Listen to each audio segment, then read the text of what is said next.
எல்லாரும் புரிஞ்சுக்கிறது என்னென்னா, விளக்கு பூஜை ரூமில் மட்டும்தான் ஏற்றணும் அப்படின்னு நினச்சிட்டு இருக்காங்க. பூஜை ரூமில் எல்லாம் ஏற்றுறது ரெண்டாவது விஷயம். ஒரு பொண்ணானப்பட்டவளுக்கு கல்யாணம் ஆகிறது, கல்யாணம் ஆன அடுத்த செகண்டு அந்த பொண்ணு என்ன பண்ணுவான்னா விளக்கேற்ற தான் சொல்லுவாங்க. ஏன் விளக்கேற்ற சொல்கிறதுன்னா, அந்த பொண்ணு மாங்கல்யம் தந்துனா அனேன மம ஜீவன 60 வருஷம் எந்த வியாதியும் இல்லாமல், எந்த ஒரு கஷ்டங்களும் இல்லாமல், பிள்ளைகள் பிறந்தாலும் பொண்ணு பிறந்தாலும் நல்லபடியாக வாழணும் அப்படிங்கிறதுக்காக வேண்டி மம ஜீவன ஹேதுனான்னு மந்திரம். ஜீவன ஹேதுனா எங்கே கட்டுறோம்? கண்டே பத்ராமி. காமாட்சியம்மன் விளக்கு வாங்க போகும்போது பார்த்தீங்கன்னா அந்த கூர்மைகள் சொன்னீங்க, 10 விதமான கூர்மைகள். அதை எண்ணி பார்த்து லாபம் நஷ்டம் லாபம் நஷ்டம்னு கடைசியில் முடிகிற இடத்துல வந்து லாபம்னு வந்தால் அந்த விளக்கு வாங்கலாம் அப்படின்னு ஒரு முடிவுக்கு வராங்க. படிக்கு மட்டும்தான் இருக்குது. படி ஸ்டெப்பு வைக்கிற போது லாபம் நஷ்டம் லாபம் அப்படின்றது தான் 3. அதுக்கு மேலே இதில் ஒவ்வொரு எண்ணெயை பயன்படுத்தும் போது ஒரு விதமான நற்பலன் கிடைக்கும் அப்படின்னு சொல்லுவாங்க. அந்த மாதிரி எந்தெந்த நற்பலன்கள் எந்தெந்த எண்ணெயில் ஏற்றும் போது கிடைக்கும் அப்படின்றத பற்றி சொல்லுங்கள்.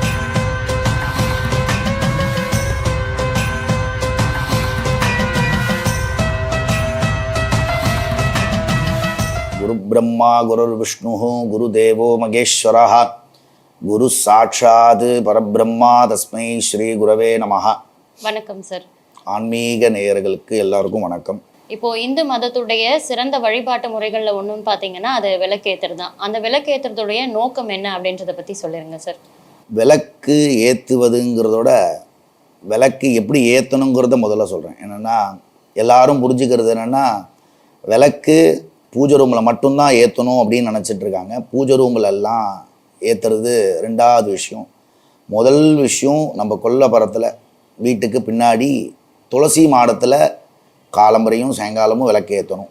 அதற்கு பிறகு தான் நம்ம வீட்டுக்குள்ளே விளக்கு ஏற்ற வரணும். ஏன்னா பல்ல தேய்ச்சிட்டு கூட வீட்டுக்குள்ளே ஏற்றுறாங்க, பல்ல தேய்க்காமல் ஏற்றுறாங்க.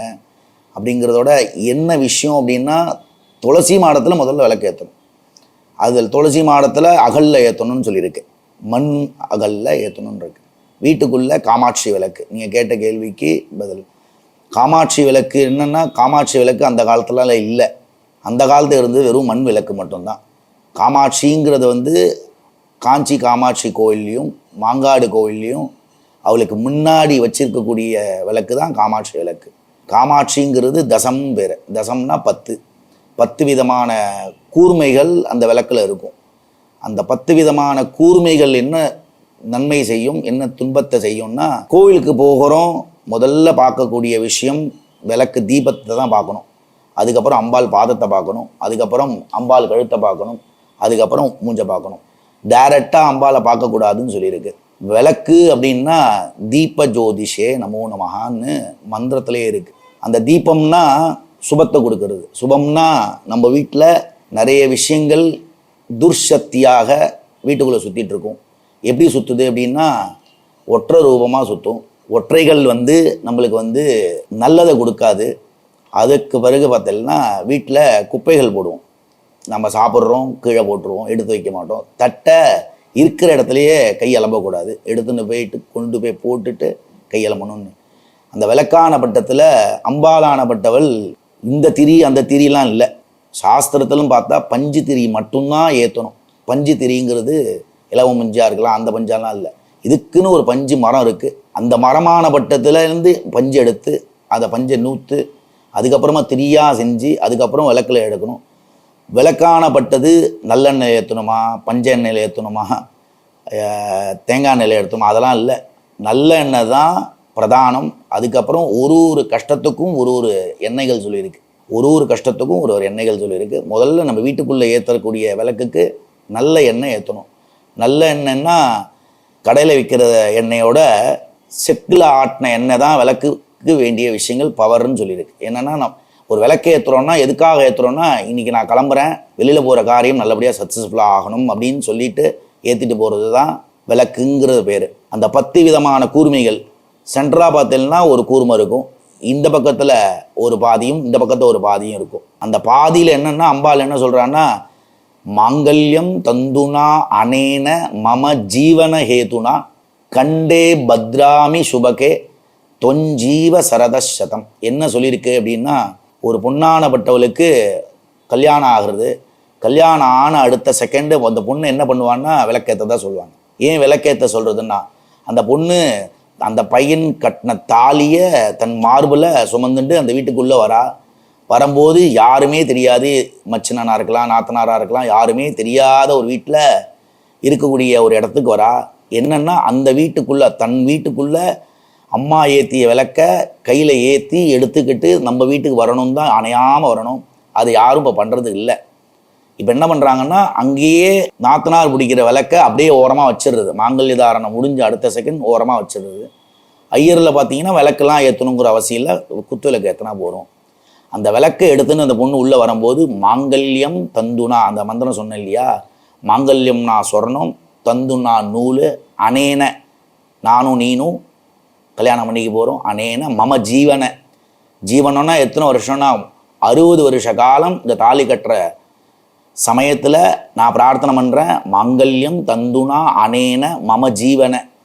60 வருஷம் எந்த வியாதியும் இல்லாமல், எந்த ஒரு கஷ்டங்களும் இல்லாமல், பிள்ளைகள் பிறந்தாலும் பொண்ணு பிறந்தாலும் நல்லபடியாக வாழணும் அப்படிங்கிறதுக்காக வேண்டி மம ஜீவன ஹேதுனான்னு மந்திரம். ஜீவன ஹேதுனா எங்கே கட்டுறோம்? கண்டே பத்ராமி, கழுத்தில் கட்டுறோம். கண்டே பத்ராமி, பத்ரம்னா மார்பகம் பேர். பத்ராமி தொஞ்சீவ, எனக்கும் உனக்கும் எவ்வளோ பிரச்சனை வந்தாலும் எவ்வளோ கஷ்டங்கள் வந்தாலும் நீ என்னை பார்த்த உடனே உனக்கு என்ன வேணும் நான் தெரிஞ்சுக்கணும், நான் உன்னை பார்த்த உடனே உங்களுக்கு என்ன வேணுங்கிறத நான் தெரிஞ்சுக்கணும் தான் சாஸ்திரம். மம ஜீவன ஹேதுனா கண்டே பத்ராமி சுபகே தொஞ்சீவ சரதசதம்.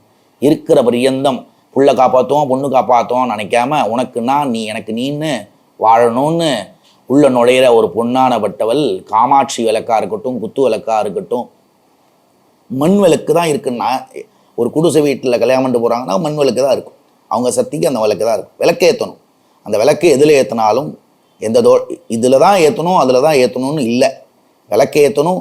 அம்பாலானப்பட்டவள் 10 விதமான ரூபமாக அம்பாள் இருக்கா. அந்த 10 விதமான கூர்மைகள் 10 விதமான ஒரு நல்பணலை கொடுக்கும். இப்போ காமாட்சியம்மன் விளக்கு வாங்க போகும்போது பார்த்தீங்கன்னா அந்த கூர்மைகள் சொன்னீங்க, 10 விதமான கூர்மைகள். அதை எண்ணி பார்த்து லாபம் நஷ்டம் லாபம் நஷ்டம்னு கடைசியில் முடிகிற இடத்துல வந்து லாபம்னு வந்தா அந்த விளக்கு வாங்கலாம் அப்படின்னு ஒரு முடிவுக்கு வராங்க இல்லத்தரசிங்க. படிக்கு மட்டும்தான் இருக்கு. படி ஸ்டெப்பு வைக்கிற போது லாபம் நஷ்டம் லாபம் அப்படின்னு இருந்தால் 3, அதுக்கு மேலே எத்தனை படி வைக்கணுமோ அந்த இதுக்கு மட்டும்தான் லாபம் நஷ்டம். இதுக்கு லாப நஷ்டம் பார்த்துலாம் வாங்க வேண்டாம். அம்பாளோட காமாட்சியோட முகம் நன்னா இருக்கான்னு பார்க்கணும். 2 விளிம்புகள் இருக்கும். அந்த சேர் மாதிரி இந்த சேர் இருக்கு இல்லையா, இந்த மாதிரி விளிம்புகள் இருக்கும். நான் உட்காந்துருக்க இடம் தான் குழி, இதுக்குள்ளே தான் எண்ணெய் ஊற்றணும் அப்படின்னா இந்த விளிம்புகள் கரெக்டாக இருக்கான்னு பார்க்கணும். சில பேர் என்ன பண்ணுவோன்னா தேஞ்சி இருக்கும், அப்படிலாம் வாங்காமல் கூர்மைகள் கரெக்டாக இருக்கான்னு பார்க்கணும். அந்த கூர்மை தான் நம்மளை காப்பாற்றும். இந்த கூர்மை என்ன பண்ணுன்னா, எனக்கு ஒரு கெட்ட ஒரு விஷயம் நடக்க போகுது நம்ம வீட்டில் வரப்போகுதுன்னா விளக்கேற்றினோடனே அந்த அம்பாலானப்பட்டவள் தடுத்துருவாளாம். அது எப்படி தடுப்பான்னா, விளக்கேற்றும் போதே உங்களுக்கு தெரியும் கருப்பாக எரியும். அந்த கரியானப்பட்டது விளக்கேற்றின அந்த குச்சியானப்பட்டது அந்த ஒரு குச்சி ஏற்றிட்டோம் அப்படின்னா அடுத்து பஞ்சமுகம் அந்த குத்து விளக்காக இருந்ததுன்னா 5 முகத்துக்கும் 5 குச்சி எடுக்கணும். ஒரே குச்சியில் 5 விளக்கும் ஏற்றக்கூடாது. அந்த விளக்கானப்பட்டது ஏற்றின சமயத்தில் அம்பாள் முகம் தெரியும். அப்போது நம்மளுக்கு எது சரியாக இருக்கணும்? முகம் ஒழுங்காக இருக்கான்னு பார்க்கணும், கூர்மைகள் ஒழுங்காக இருக்கா பார்க்கணும், நிறைய எண்ணெய் விட்டு ஏற்றணும். அந்த எண்ணெய் ஏற்றினா நீங்கள் ஏற்றிட்டு வெளியில் போனால் நீங்கள் வர பரியந்தும் விளக்கு எறியணும். அந்த மாதிரி விளக்கு தான் வாங்கணும்.